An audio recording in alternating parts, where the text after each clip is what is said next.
Europe has actually, to my, and I'm quite sure to your great surprise as well, behaved better in the good years than the United States. The United States, as I said, increased its debt from around 60 or 58 to 68 percent of GDP, whereas the average of European countries has decreased the budget deficit, the budget debt, sorry, by 2%.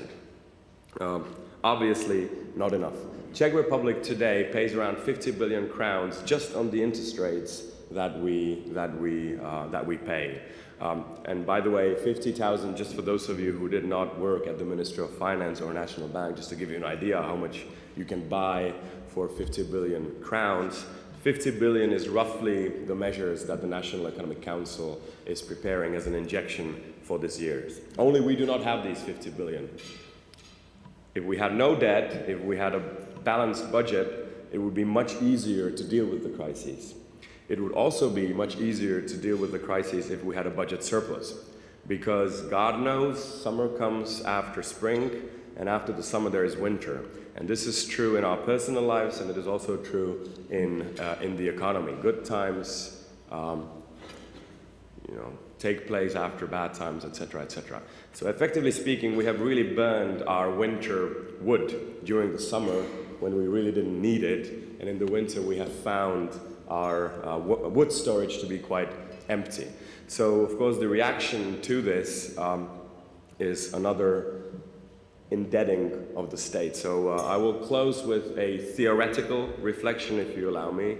There's a lot of people ask me the question, so what will happen now? What will happen to the economic theory?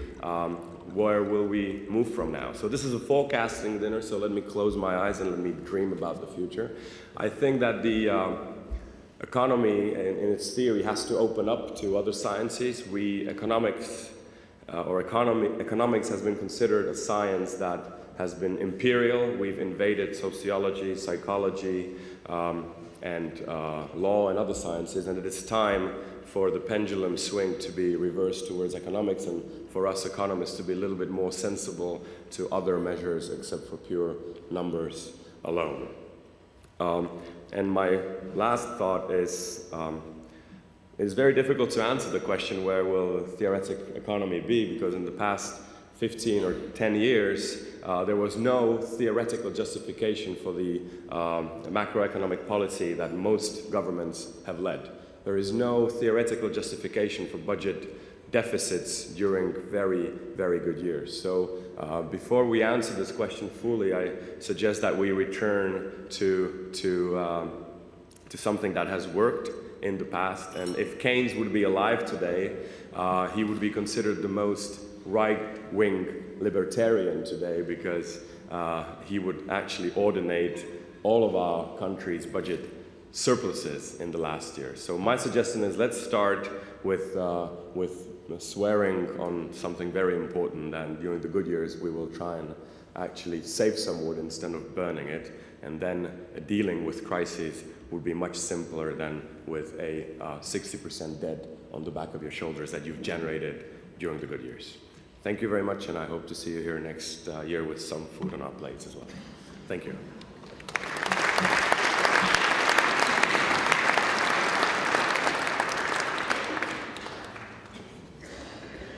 Generally, every year I explain what CFA Institute is all about, but it started and what we do here locally. But it seems like we have mostly the same faces, so I will, in the interest of saving a little bit of time, I will go directly into the exams, which I guess is the key thing that CFA Institute does and what we support locally.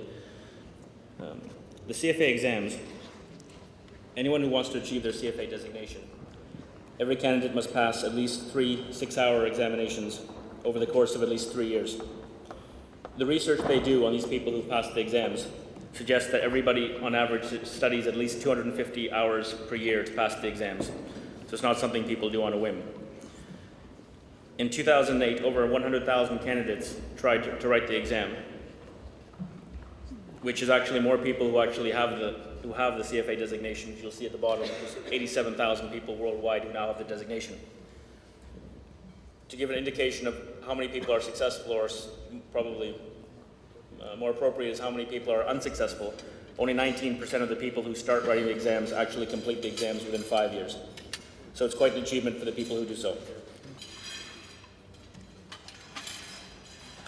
So I'm pleased to show you the list of the 10 people in the Czech Republic and Slovakia who completed the exams and became CFA charter holders in 2008. You'll see all the smiles in the photo. That's relief from having it all behind you, having 750 to 1,000 hours of studying behind you. And this photo was taken at our Charter Award ceremony, which took place in early December, along with our Christmas party. Now, in addition to these 10 people who received their CFA designation, there's an additional 6 people who passed their level 3 exams, which means they've completed the exam portion of the requirements to get a CFA charter. However, there's also work requirements, and there's a few other technical administrative things that have to be completed. So these 6 people should receive their CFA charter, hopefully in the next year or so. For us, that brings our number here locally to 94 people who now have a CFA charter. And with those 6 people who are just on the cusp of joining us, we'll have a full 100, and our funding goes up, which is great. So. Now I will, let's see, we'll move on to our next speaker.